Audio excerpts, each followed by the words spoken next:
Shalom a todos, bem-vindos ao canal Ouça a Torá. Vamos a uma breve explicação a respeito do Pirkei Avot pelo Moré Kemuel da sinagoga Emunah Shelemah. Shalom, shalom, Moré Kemuel aqui.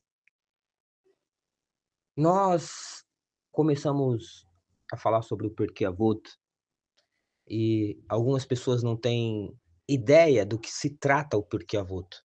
Qual é o peso da literatura chamada Pirkei Avot. A palavra Pirkei Avot vem de capítulo dos pais, ou de uma forma mais brilhante, chamado de ética dos pais.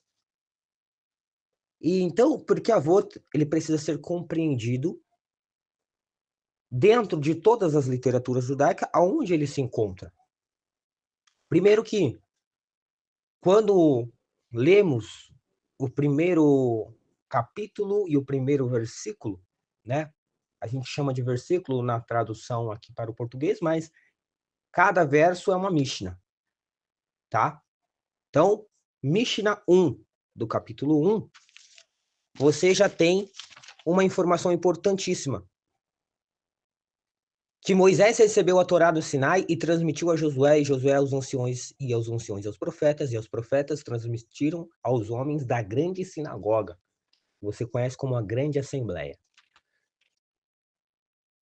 E aí, da grande assembleia, veio passando para as gerações posteriores até chegar aos Tanaim, que é a geração do primeiro século.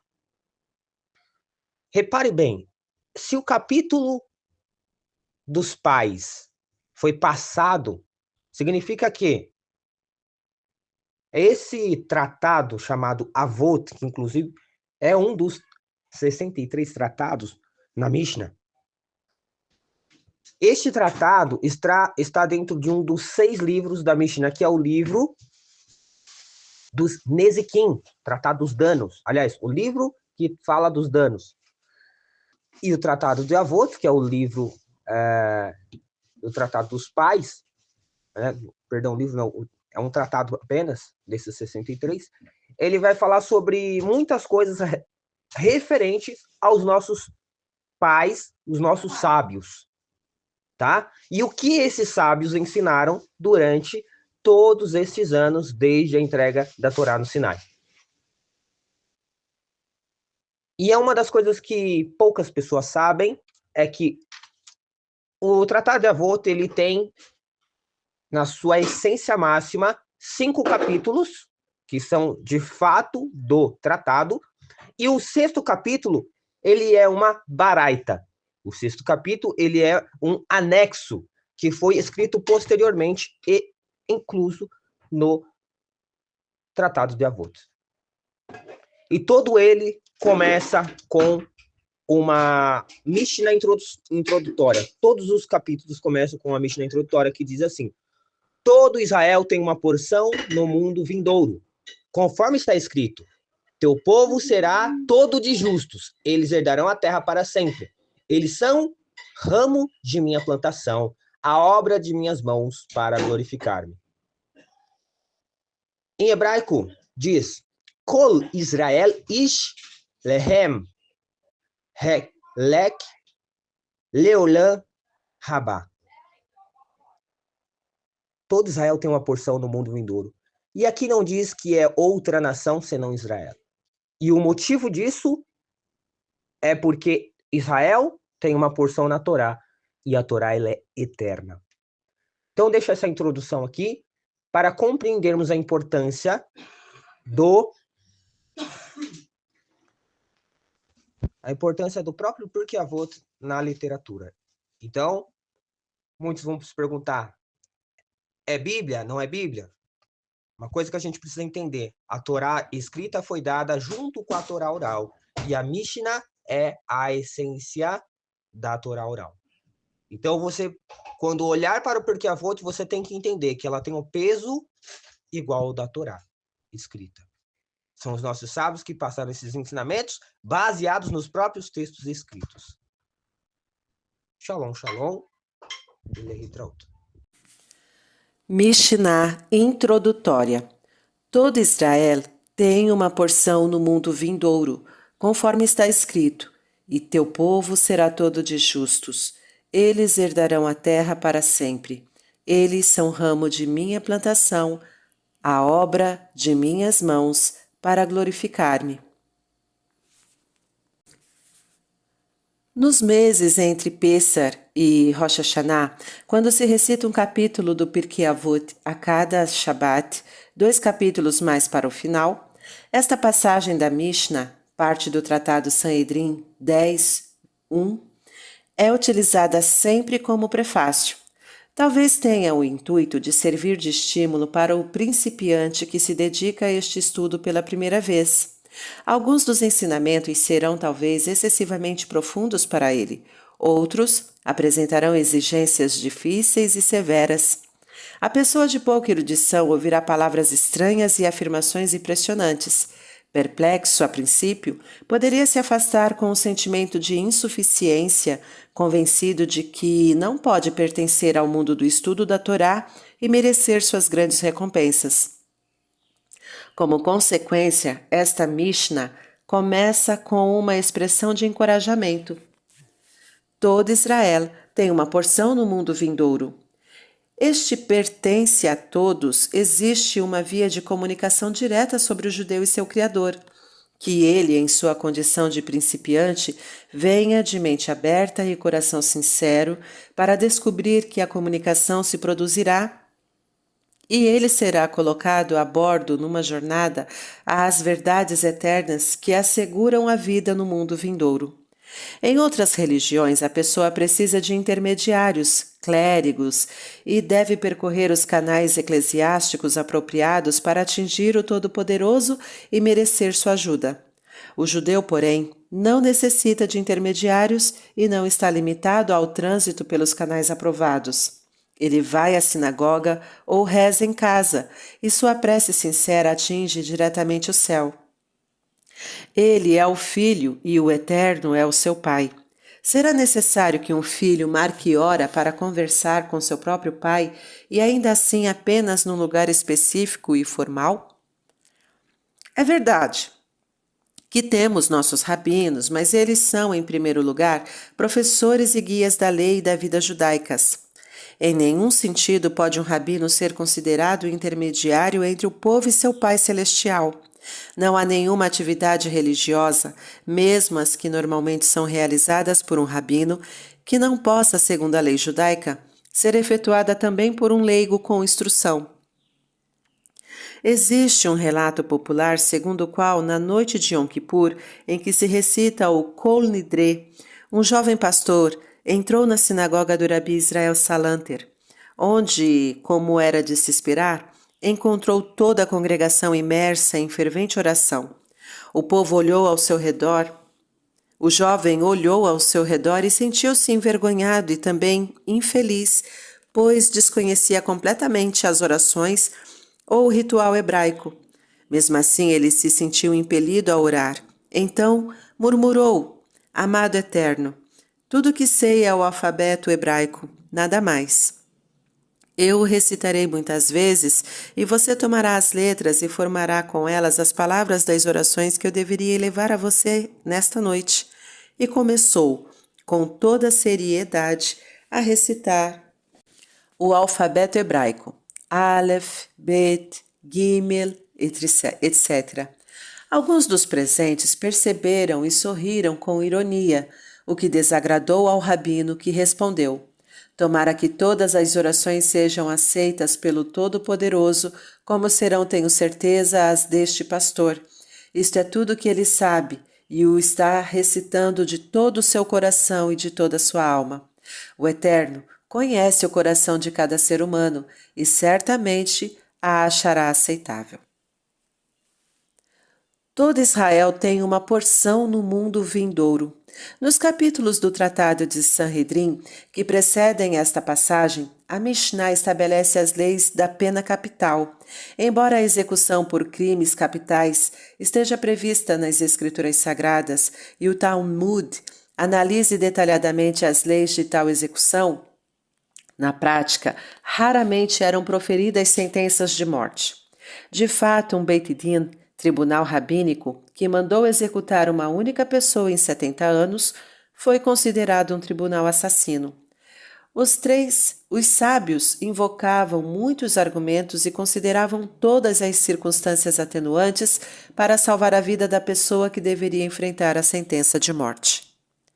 Depois de lidar com as leis da pena capital, a Mishnah nos conta que todo Israel tem uma porção no mundo vindouro.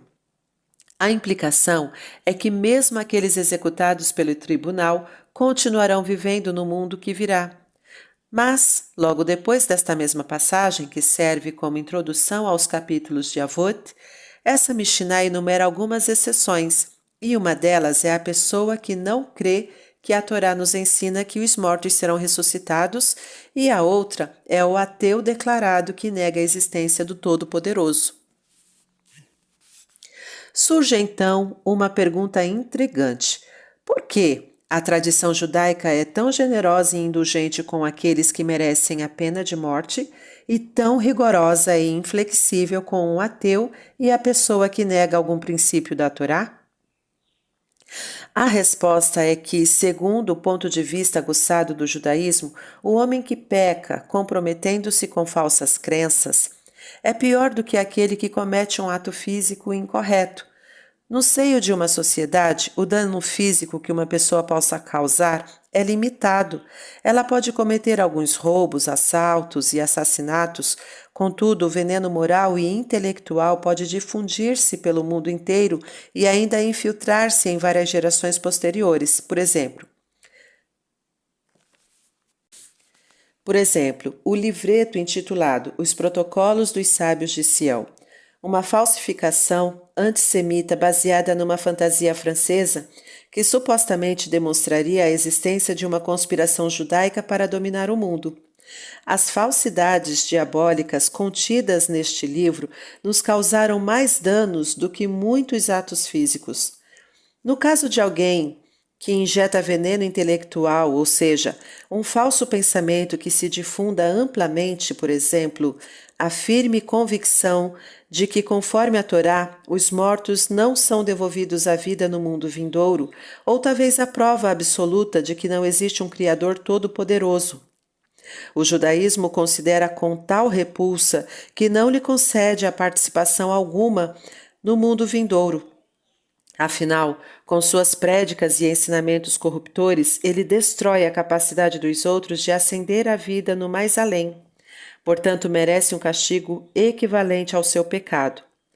No nosso texto hebraico, o termo usado não é Ba'olam Abá, no mundo vindouro, e sim La'olam Abá, em direção ao mundo vindouro. De modo semelhante, quando uma pessoa sai de viagem, não lhe desejamos ler Beshalom, vá em paz, e sim ler Le Shalom, vá em direção à paz. Há um motivo para isto. Enquanto uma pessoa está viva, ela ainda não alcançou a paz. Só pode trabalhar continuamente com vistas a conseguir este estado bendito. Pode esforçar-se pela paz e aspirar a ela. Igualmente, ninguém pode dizer que já assegurou o Olam Abá, a vida no mundo vindouro. Devemos esforçar-nos constantemente e trabalhar para merecê-lo. E mesmo se uma pessoa chegasse a estar segura de que, a partir de um dado momento, alcançou o Olam Abá, pode perdê-lo no dia seguinte. Recordemos o caso trágico de Yohanan, o Cohen Gadol, sumo sacerdote.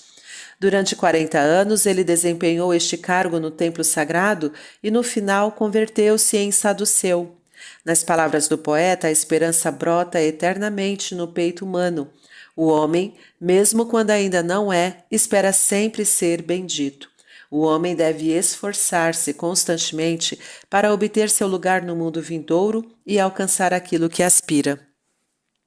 Não é mencionado o grau de participação que cada judeu tem no mundo vindouro, mas não é preciso estar no ramo imobiliário para saber que as porções de terra diferem quanto às dimensões. Uma pessoa pode ter um lote medindo 6 por 30 metros, outro pode ter um lote de 30 por 30. Além disso, um terreno pode ser adquirido de diversas formas. Pode ser comprado, recebido como presente ou mesmo herdado como propriedade de família. No mundo vindouro, porém, a medida do seu lote dependerá somente do que você tenha sido capaz de criar com suas próprias ações no decorrer de sua vida. Somente você é responsável pelo seu futuro. Ninguém pode prepará-lo em seu lugar. Para melhor ou para pior, sua parte no mundo vindouro dependerá, afinal, de seu crescimento religioso e moral e de suas realizações a este respeito. Mas poderíamos então nos perguntar: que atos ou virtudes específicas e em que quantidade precisamos deles para merecer uma parte no mundo vindouro? A resposta só é conhecida pelo Todo-Poderoso. A salvação para o judeu não é algo que ele possa ganhar de modo automático, realizando mecanicamente uma quantidade determinada de ações. Pode requerer qualquer quantidade de combinações de atos apropriados efetuados com as devidas atitudes e intenções. O Maimônides ensina que uma pessoa pode ganhar seu lugar no mundo vindouro se realizar somente uma mitzvah no momento preciso, com compreensão e motivação profundas, complementadas por determinados atos de sacrifício. Daí o ensinamento: há aqueles que ganham seu mundo no instante. Inversamente, um homem pode perder sua parte no mundo que virá devido a um momento ou ato infortunado. Mais ainda, o judaísmo ensina que as exigências para ter parte no mundo vindouro não são as mesmas para todos os povos. A nossa Torá não ensina que a salvação ou a imortalidade sejam só para o judeu. Também, neste caso, a regra é relativa. Os nossos sábios ensinam, e o Ramban reitera, que as pessoas piedosas e retas das demais nações participarão igualmente do mundo que virá. Os múltiplos preceitos da Torá são obrigatórios somente para os nascidos judeus ou os que voluntariamente escolhem compartilhar o destino de Israel por meio da conversão. Os não-judeus só estão obrigados a obedecer às 7 leis de Noé, que proíbem a idolatria, o assassinato e o roubo e ordenam uma moralidade básica. Em suma, o não-judeu que viver conforme suas obrigações como ser humano subordinado a Deus terá sua parte no mundo vindouro. Vamos dar uma olhada no versículo que esta Mishnah cita como texto comprobatório: e teu povo será todo de justos. Isto é geralmente interpretado como significando que cada membro do povo judeu é ou acabará se tornando um tzadik, justo. Mas também pode ser entendido assim: teu povo é coletivamente justo.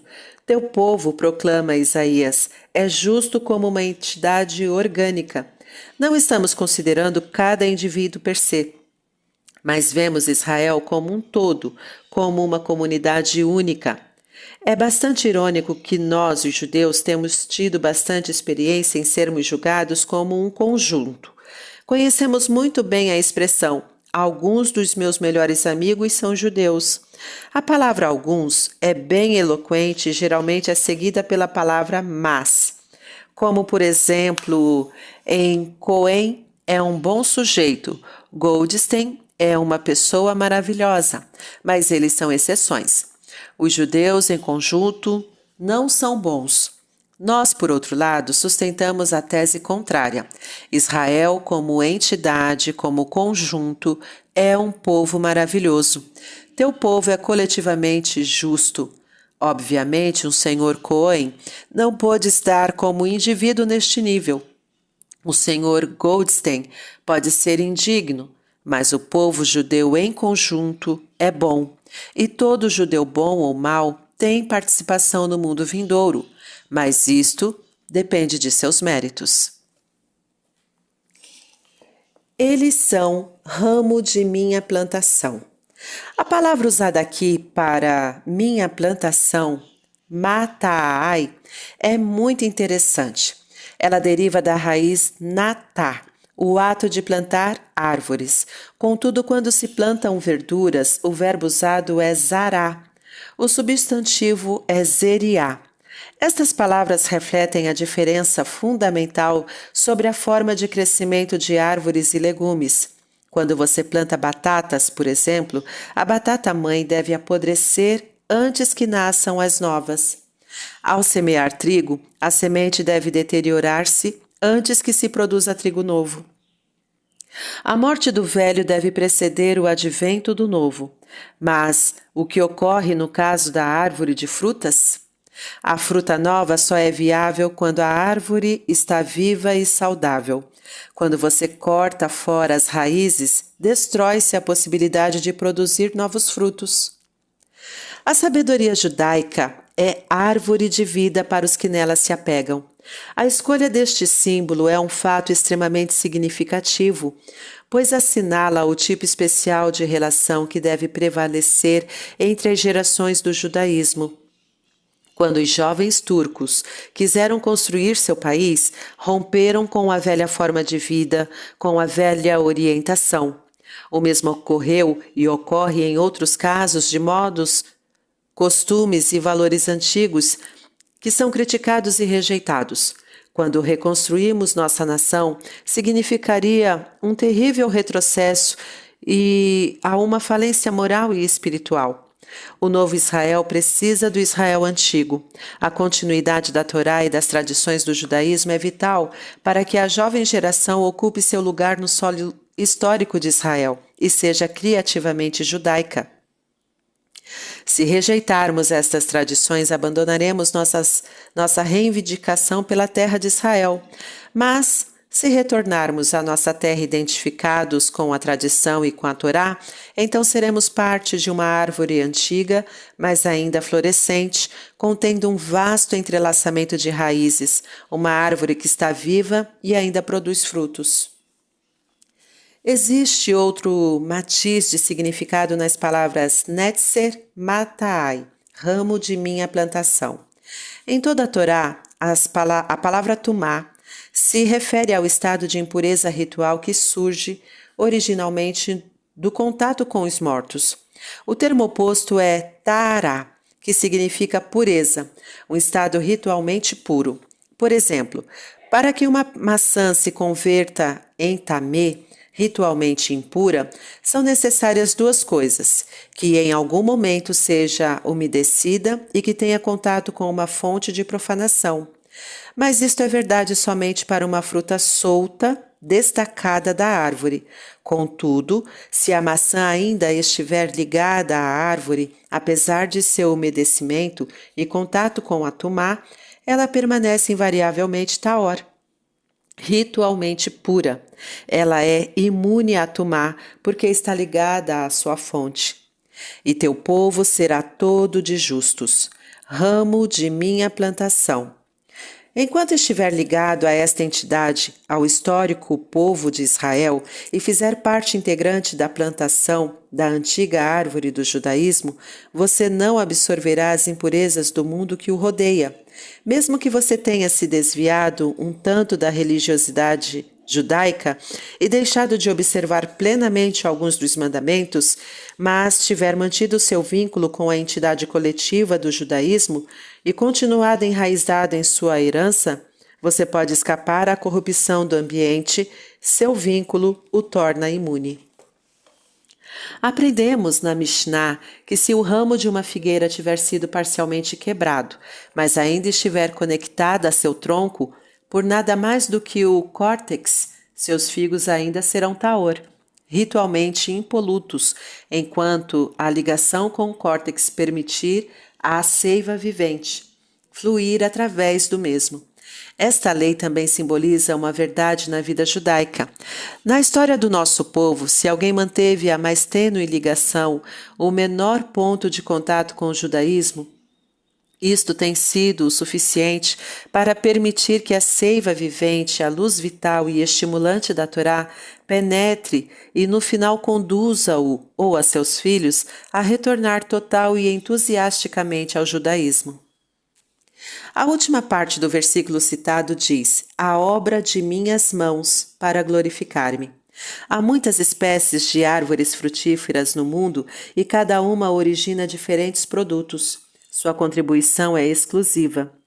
O mesmo ocorre com a humanidade. Assim como as árvores frutíferas, o ser humano é obra do Todo-Poderoso e cada um faz uma contribuição exclusiva para que ele seja glorificado.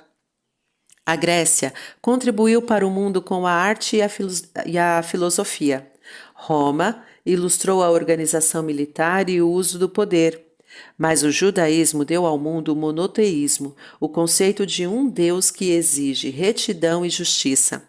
A tarefa histórica do judeu e seu modo de ser frutífero e benéfico é viver sua tradição judaica e, assim, demonstrar à humanidade a glória e a verdade da Torá e seus ensinamentos. O judeu de hoje pode ganhar sua vida como médico ou advogado, carpinteiro ou homem de negócios, mas sua verdadeira vocação, sua missão principal na vida é perceber que ele é obra do Criador e, como tal, deve glorificá-lo em seus pensamentos, palavras e atos. Abraão, o judeu peregrino, percorre o mundo falando a todos sobre o Todo-Poderoso através de seu comportamento e modo de vida. Abraão projeta a glória sobre seu Criador. Isto também é o dever de todo judeu. Não importa qual seja a sua ocupação, ele deve agir e conduzir seus afazeres de modo que aquele à nossa volta exclamem: grande é o Deus que inspira tal ação. Este é, na realidade, o significado do conceito de povo escolhido. Não se trata de uma noção repugnante de superioridade, arrogância, privilégios, funções espirituais especiais, autoelogio ou de rejeição do não-judeu, nem de qualquer outra forma de preconceito ou racismo. Trata-se, isto sim, da compreensão de que o Todo-Poderoso nos deu um fardo mais pesado para carregar. O Eterno nos santificou e aproximou-nos dele, com um propósito particular que envolve obrigações especiais e uma tremenda responsabilidade. Percebemos as diretrizes e contornos deste propósito divino no fato histórico de que sempre fomos os portadores da Torá. Os eventos de nossa existência nacional constituíram a matéria-prima das Escrituras desde tempos imemoriais. Nosso interesse nacional tem sido com a religião. Para nosso propósito existencial e nossa sobrevivência, sempre temos procurado conhecer a resposta à pergunta: o que pede o Eterno teu Deus de ti? Somos, de fato, ramo de sua plantação, pela qual ele sempre será glorificado. Contudo, a palavra glorificada é inadequada. Em que sentido pode o Criador e Senhor do Universo ser glorificado por um ser humano mortal? Ao julgarmos atributos humanos, podemos comparar uns aos outros e conferir glória a carreiras e realizações que se distingam. Pelo menos temos uma base para avaliação, mas em que sentido podemos atingir qualquer compreensão de qualquer dos atributos do Todo-Poderoso? Ele está completamente além do alcance de nossa compreensão e além de semelhanças e comparações. Ele é um, o único, o Ein Sof, eterno e infinito, o máximo da perfeição.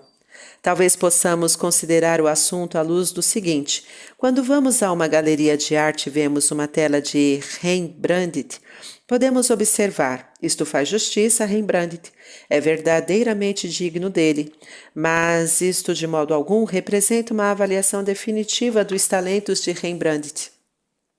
Nem implica uma compreensão plena de seu gênio.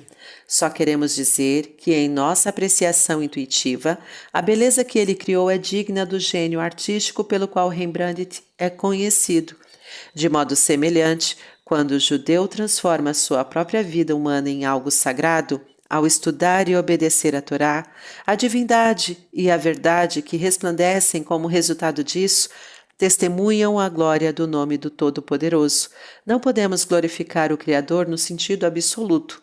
Podemos meramente refletir um pouco da sua glória através das nossas vidas, o povo que criei para mim, para que possa louvar-me.